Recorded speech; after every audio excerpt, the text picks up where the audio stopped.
পাহাড় আমার প্রথম প্রেম, আর এই আঁকাবাঁকা পাহাড়ি পথ বেয়ে যেতে হয় কেদার বাবার দর্শন পেতে। প্রকৃতি যত দুর্গম ততই বোধহয় সুন্দর। তবে এই পাহাড়ি পথে অবিরাম 14 ঘন্টা যাত্রা কতটা যে কষ্টসাধ্য ব্যাপার তা ছিল আমার কল্পনাতীত। তবে কষ্ট না করলে কি আর কেষ্টর দেখা মেলে? তো ঋষিকেশ স্টেশন থেকে প্রায় 10 মিনিট হেঁটে আমরা এসে গেছি ন্যাকড়ার চকে। তো অন্নপূর্ণা হোটেলের সামনে দাঁড়িয়েছি এখন, কারণ বাসের যিনি কন্ট্যাক্ট পার্সন ছিলেন উনি আমাকে হোয়াটসঅ্যাপে সমস্ত ডিটেল ড্রাইভার আর কোন স্টাফকে কন্ট্যাক্ট করতে হবে সব নাম্বার অলরেডি পাঠিয়ে রেখেছিলেন। তো ওখানে এসে দাঁড়িয়েছি, অলরেডি স্টাফের সাথে কন্ট্যাক্টও করেছি, ইনি এখানেই আছেন। 15 মিনিটের মধ্যে বাস চলে আসবে আমাদের। আর 9টার সময় বাস আছে, 8:45-এ আসবে, এখন আছে 8:23 মতো বাজে। আর এখানে 2-3টা রেস্টুরেন্ট আছে, তো সবাই আলু পরাঠা বিক্রি করছে, 40 টাকা মতো দাম করে, তো ওটা দিয়ে ব্রেকফাস্ট হয়ে যেতে পারে।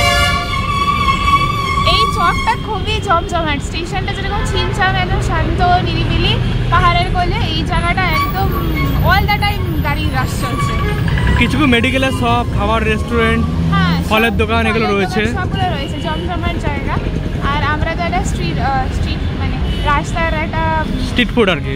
হ্যাঁ, বাট আমি খুব এত বাঙালি তো সেই জন্য পরোটা না খেয়ে একটু ভাত খেয়েছি অল্প করে। ভাত মানে ভেজ বিরিয়ানি আর কি, সোয়াবিন টোয়াবিন মিক্স করে দিয়েছে, সোয়াবিন টোয়াবিন মিক্স করা ছিল, ভালো লাগলো।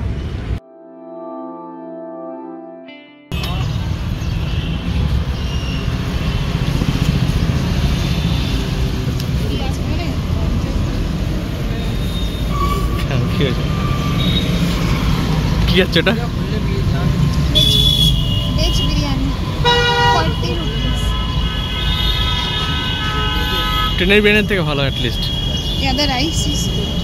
হ্যাঁ, রাইসটা তো ভালো আছে and smell is good. খেতে ভালো? আমি বললাম আমি খুঁজে খুঁজে বার করে দিই তোমার জন্য। আমরা স্ট্রিট ফুড খাচ্ছি ঋষিকেশে এসে। ভালো, খারাপ না।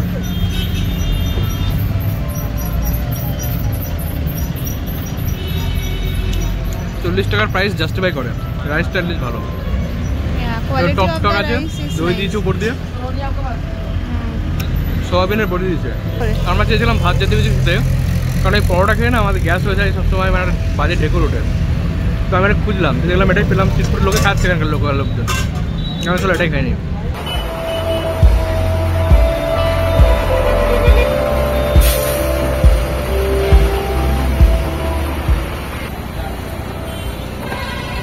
কিনার চা কই? কিছু জিনিস না খাওয়ার লোক সামলাতে পারে না, এরকম একটা আইসক্রিম 2 টাকা দিয়ে কিনলাম, খাচ্ছে এখন। অবশ্যই আমাদের বাস চলতে শুরু করে দিয়েছে, এখন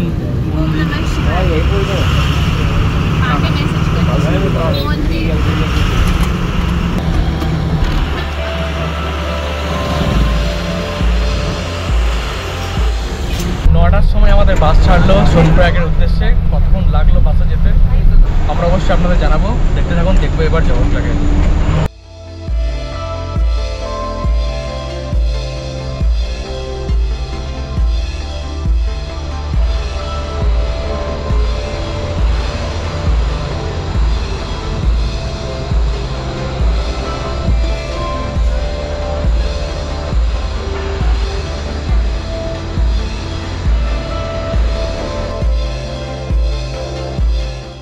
ঋষিকেশ থেকে আমরা যখন প্রথম যাত্রা শুরু করি, বাইরের প্রকৃতি আমাকে শিলিগুড়ির কথা মনে করিয়ে দিচ্ছিল।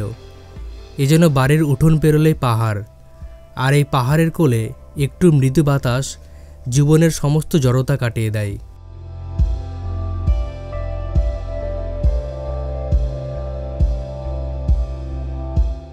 জানালা দিয়ে প্রাণ ভরে প্রকৃতির পানে চেয়ে রইলাম।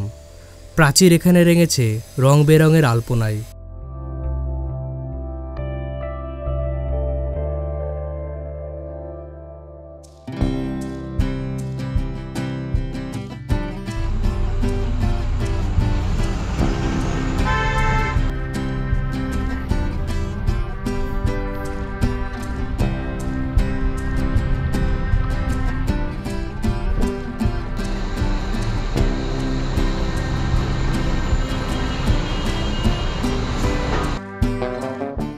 হরিদ্বার থেকে সোনপ্রয়াগের বাস ভাড়া ট্রান্সপোর্ট কোম্পানির উপর ভ্যারি করে। আমাদের সময় কম থাকায় আমরা অনলাইনে বাস টিকিট বুক করি, তবে হাতে বেশি সময় থাকলে বাস স্ট্যান্ড থেকে দাম দর করে অফলাইন টিকিট কাটাই ভালো।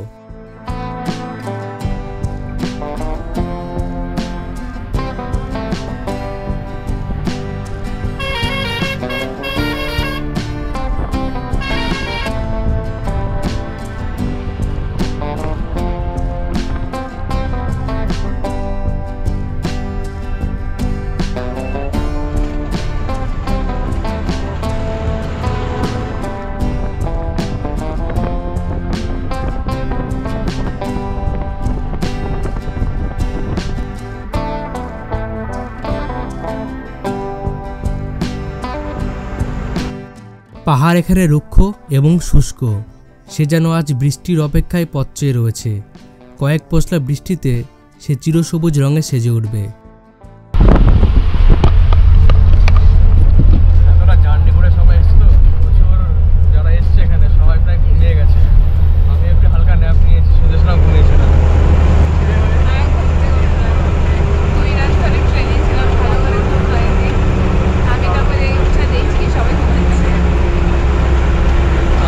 গেছিলাম এবার যাই, অনেকটা রাস্তা যেতে হবে, প্রায় 8-9 ঘন্টার কাছে যেতে হবে আমার কাছে।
দেখছো জিনিস, পাহাড় কত মহান, তোমাকে উদার হতে শেখায়।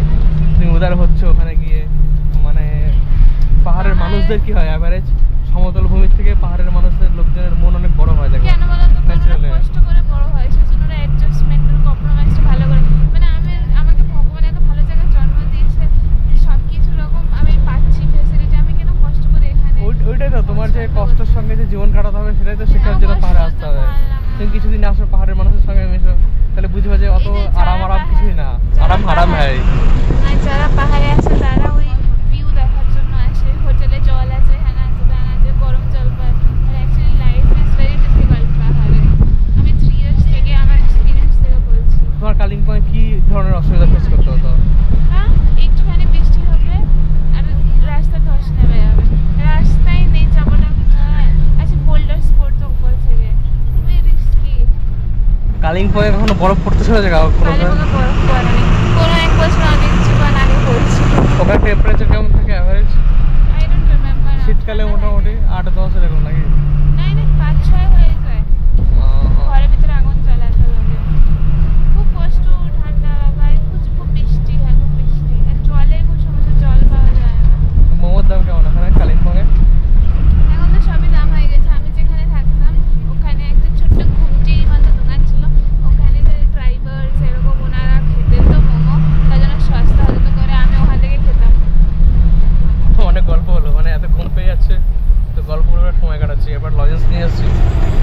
দেখে সময় কাটাবো।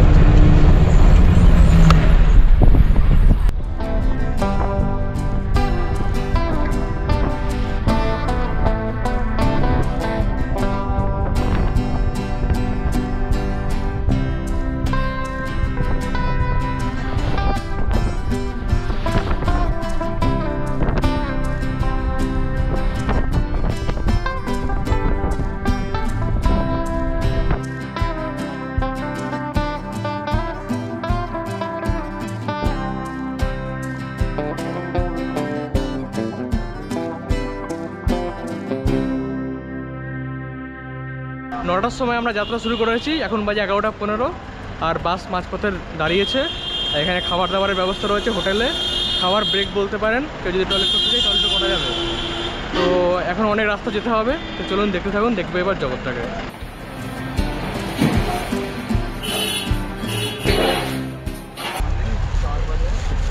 সুদীপের গরিব মানুষের খাবার বের করছি এখন আমি।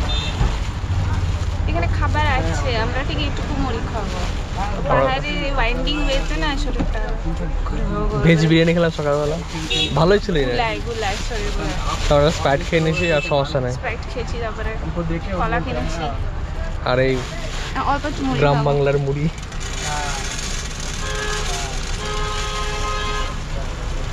আমি বানাবো। ওটা না, ওটা না, খেলে টাইম পাস হয়ে যাবে। ঠিক আছে, জানি না। কারণ মুড়ি মানে কলা ইচ্ছা করে ভেজি, বরং দুটো কলা খাওয়াবো, না ভালো হবে।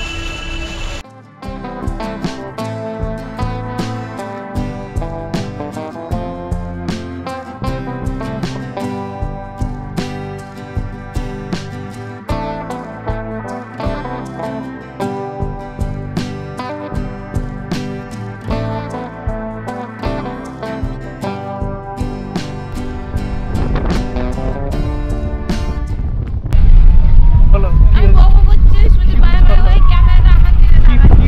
কি সুন্দর মুড়ি কমপ্লিট দেখো। আমি অ্যাকচুয়ালি তো পাহাড়ে উঠতে পারি না, তাই জন্য আমি আগে দুবার হেলিকপ্টার বুকিং হয়েছিল, বাট স্টিল আমার ক্যান্সেল করতে হয়েছে কেদারনাথে যাওয়ার টাইমে। এবারে তো আমার হেলিকপ্টার বুকিং নেই। আমি প্রথম দিনই ট্রাই করেছিলাম, যেদিন ফার্স্ট ডেতে বুকিং হয়, স্ক্যাম হয়ে যায়, মানে উইথিন 2 মিনিটস বোধহয়, উইথিন 2 সেকেন্ডস আর কি। ওই জিনিসটা লগ ইনই করতে দেয়নি আইআরসিটিসি পোর্টালে। heliyatra.irctc.co.in। তো আমি তাই সুদীপকে বলছি, ঠাকুররা কখনো উঠতে দেয় না। আমি সবসময় বলতাম আমি পাহাড়ে উঠতে পারি না, কষ্ট লাগে। তো ঠাকুর বলেছে, ও তুই উঠতে পারিস না, না কষ্ট লাগে, হেলিকপ্টারে আসবি, দাঁড়া আমি দেখাচ্ছি মজা তোকে। আমার কাছে আসতে থাকে, হেঁটে হেঁটে উঠতে হবে। ওই জন্য এবারে 16 কিলোমিটার হাঁটবো আমরা। I don't know how will I do it. Kedar বাবা এসে করে দেবে।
নদী এখন বাম দিকে। চুপচাপ বসে থাকলে মাঝে মধ্যে মাথায় নানান প্রশ্ন আসে। শিশু মনের মতো আমিও ভাবছিলাম, এ গঙ্গায় তো আমার বাড়ির পাশ দিয়ে বয়ে চলেছে। নদীমাতৃক এই দেশে আমি যদি প্রশ্ন করি, ও গঙ্গা বয়েছ কেন, তবে হয়তো একদিন সভ্যতার অগ্রগতির চাকাও থেমে যাবে।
চুলি পড়ায়, চুরি করে পড়ায়।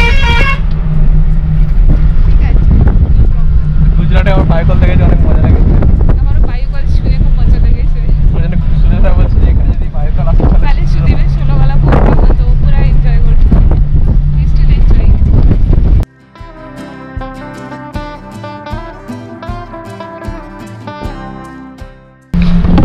পুরো ভয়ঙ্কর রাস্তা, মানে খুবই ভয় লাগছে।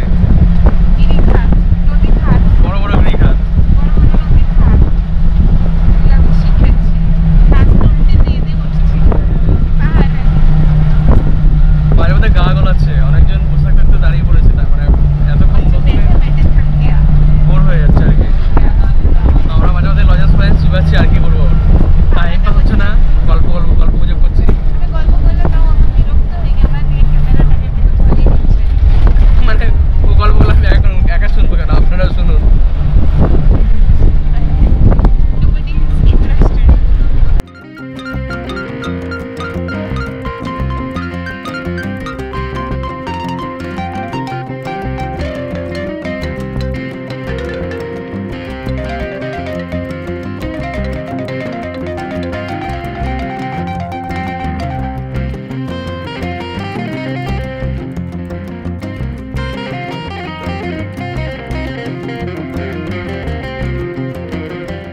প্রয়াগ শব্দের অর্থ নদীর সঙ্গমস্থল।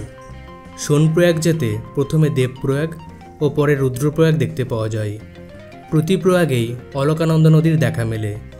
দেবপ্রয়াগে মেশে অলকানন্দা এবং ভাগীরথী, আর রুদ্রপ্রয়াগে মিলিত হয় অলকানন্দা এবং মন্দাকিনী নদী।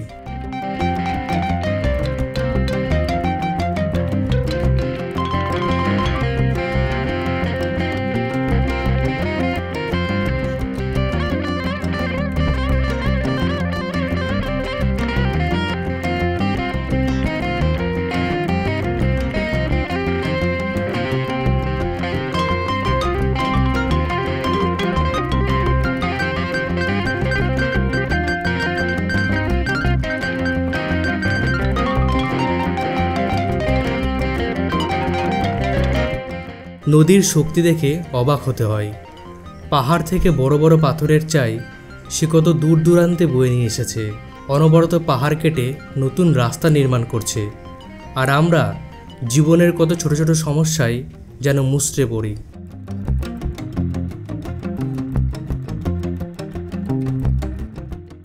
আমার ভয়ে গই পাখি মুচিয়ে এটা আমাকে খেতে খুব ভালো লাগে। আমার ফ্রুট কেক খুব পছন্দ, আমার ওই ক্রিমওয়ালা কেক ভালো লাগে না খেতে।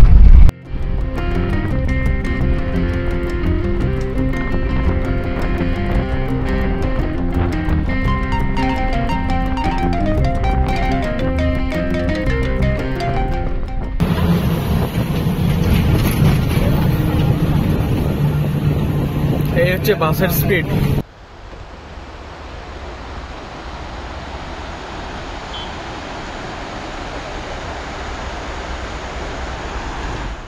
বেশ কিছুক্ষণ বাসে থাকার পর এখন বেশ একটু অস্বস্তি লাগছে, তো আমরা একটু ব্রেক পেলাম, সামনে জ্যাম লেগেছে, আর চা খাবো ভাবছি, একটা লেজ নিয়ে খাবো। আর এখানে নদী বয়ে যাচ্ছে, তার কুলুকুলু ধ্বনি ভালো লাগছে বেশ, আর একটু ঠান্ডা ঠান্ডা লাগছে, বেশ সুন্দর।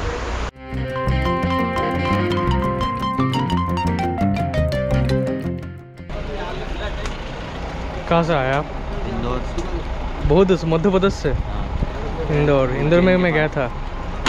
इंदौर में गया था, इंदौर में आसपास में महेश्वर है, धौर करके एक पोर्ट है ना, धार, वहाँ पे दो ज्योतिर्लिंग है, उज्जैन और ओमकारेश्वर। उज्जैन ओमकारेश्वर, उधर भी गया था। जो मेरे घर के 60 किलोमीटर दोनों में पड़े। हाँ, तो उज्जैन ओमकारेश्वर, और एक अहिल्याबाई होलकर का किला है राजवाड़ा पे। उधर भी गया था।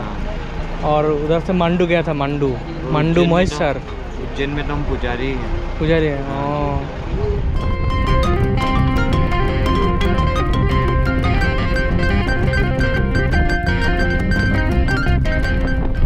সুদেশ না আগে এসেছিল 2018 সালে, তখনকার অভিজ্ঞতা ছিল সম্পূর্ণ ভিন্ন। তখন মানে পাথর পড়েছিল রাস্তাতে। আর এখন কেমন লাগছে তোমার? তখন রাস্তা খুবই খারাপ ছিল, আমার ওইটা পুরো ভয় ছিল কি আমি ওর সাথে আসছি, আমার খুব ভয় লাগছিল। এটাকে মাকে তাই ফোন করে বলে আমার রাস্তা ভালো হচ্ছে,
বাজে সন্ধ্যে 6টা।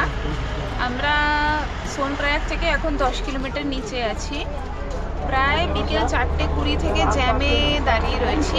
তো অ্যারাউন্ড 1.5 ঘন্টার বেশি হয়ে গেল একই জায়গায় দাঁড়িয়ে রয়েছি। কি হয়েছে সামনে বুঝতে পারছি না। একজন খবর নিয়ে এসে জানালেন যে সামনে পুলিশ চৌকি আছে, ওখানে পুলিশ গাড়িটাকে দাঁড় করিয়ে রেখেছে, পুরা লাইন লেগে গেছে। মানে উপরে যদি 50টা গাড়ি এন্ট্রি হতে গেলে 50টা এক্সিট করবে তবে আমাদের লাইন ছাড়বে। কখন হবে কে জানে। প্রায় 2 ঘন্টা হতে চলেছে একই জায়গায়, মানে একটা চুলো নড়েনি। এখন আমি তো ভাবছি কতক্ষণ টাইম লাগবে। ড্রাইভার দাদাকে জিজ্ঞেস করলাম কতক্ষণ লাগবে, তো বলছে প্রতিদিনকার একই সিন, কতক্ষণ টাইম লাগবে কোই ভরসা নেই। কোনো টাইমই বলতে পারছে না। 3 ঘন্টা হতে পারে, 5 ঘন্টা হতে পারে। পাশ থেকে অলরেডি অনেকে নেমে গেছে, যাদের হোটেল হয়তো 2-3 কিলোমিটার হেঁটে হবে তারা অলরেডি নেমে গেছে। কিন্তু আমার হোটেল আবার সোনপ্রয়াগেই আছে, তো 10 কিলোমিটার এরকম লাগেজ নিয়ে কী করে হাঁটবো, সেজন্য বসে আছি। বসে বসে পিঠে ব্যথা করছে। এখন আমার প্রায় জলও শেষ হয়ে গেছে, একটু জল বাকি আছে, খিদে পাচ্ছে মোর উপর। সো আমি মোটামুটি 4-5 দিনের জন্য যেটুকু স্ন্যাক্স এনেছিলাম, তো আমার আজকেই সব শেষ হয়ে যাচ্ছে।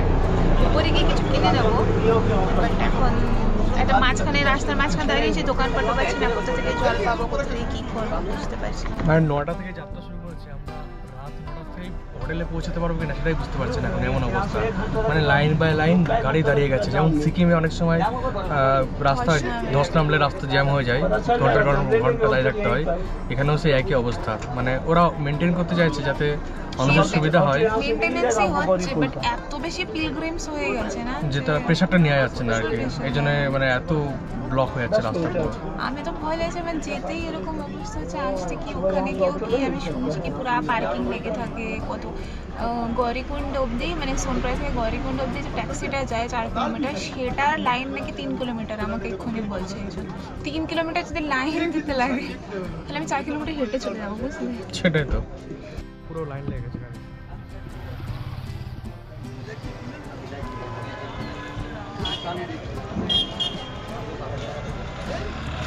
वाटर वाला सिस्टम है।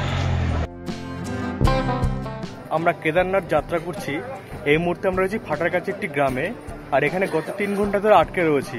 মানে আপনারা যারা আসছেন অবশ্যই অতি সময় এবং ধৈর্য নিয়ে আসবেন, কারণ এখানে কখন যে জ্যাম কাটবে কেউ বলতে পারছে না। আমরা 9টার সময় যাত্রা শুরু করছি, লোকে বলছে যে 12টা বাজতে পারে, রাত 1টা বাজতে পারে।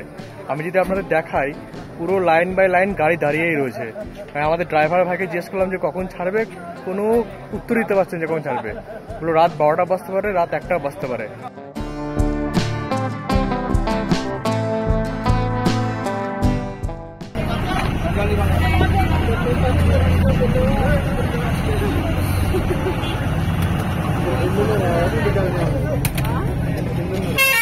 প্রায় 3 ঘন্টা দাঁড়িয়ে থাকার পর এখন আমাদের গাড়িটা ছাড়লো।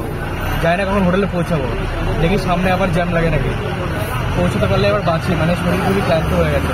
10 কিলোমিটার বেশি দূর থেকে গাড়ি পার্কিং রয়েছে রাস্তার 2 ধারে, তো সেখান থেকে মোটামুটি একটা আন্দাজা করা গেছে কি পরিমাণ পিলগ্রিম সেখানে এসেছে এই বছর। কি ক্রাউডেড হবে বুঝতে পারছি। তবে জায়গাটা তো দেখে যাবে। 9:17 বাজে বাসে উঠেছি, 12 ঘন্টা 17 মিনিট হয়ে গেছে। খাবার খিদে লেগেছে, এখন অব্দি সোনপ্রয়াগ পৌঁছায়নি। খুবই রিস্ক নিয়ে সুদীপাড়াটা ভাইয়ের সাথে আলাপ হয়েছে, ওরা একটা প্লেট ম্যাগি করে নিয়েছে। এত খিদে লেগে গেছে এখন, খেয়ে ভালো লাগছে। 2টো প্লেট যে করবে, ওদের 2টো আমাদের 2টো, 4টা প্লেট করার টাইম নেই, তাই 2টোই করে নিয়ে চলে হয়েছে।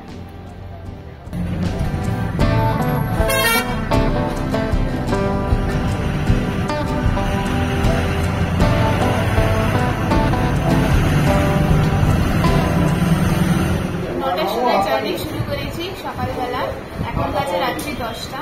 এখনো সোনপ্রয়াগ পৌঁছায়নি, 2 কিলোমিটার এখনো বাকি আছে। তো খিদে লেগে গেছে, দোকানপাট তো বন্ধ হয়ে গেছে, সেই জন্য এখানে নেমে গেছি। ট্রাফিক জ্যামে এখনো আমার বাস দাঁড়িয়েই গেছে রাস্তায়। বাসের ম্যাক্সিমাম প্যাসেঞ্জারই নেমে গেছে, তারা এখন 2 কিলোমিটার সোনপ্রয়াগ অব্দি হেঁটেই যায়। আর এখন ভেজ থালি অর্ডার করেছি ডিনার করবো বলে, 150 টাকা থালি করেছি। রাইসও আছে, এখন হাতে গেল পেট ভরে ভাত। চলে চলে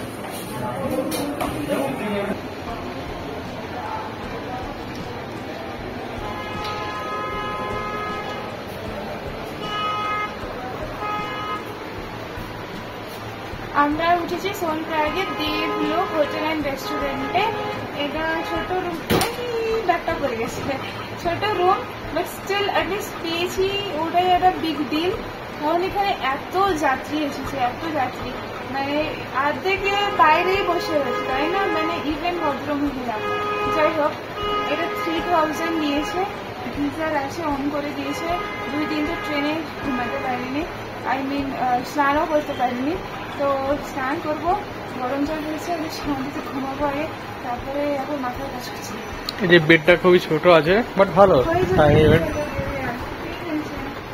এই টয়লেটটা সুন্দর হয়েছে, কমপ্লেন করা যাবে না কোনো।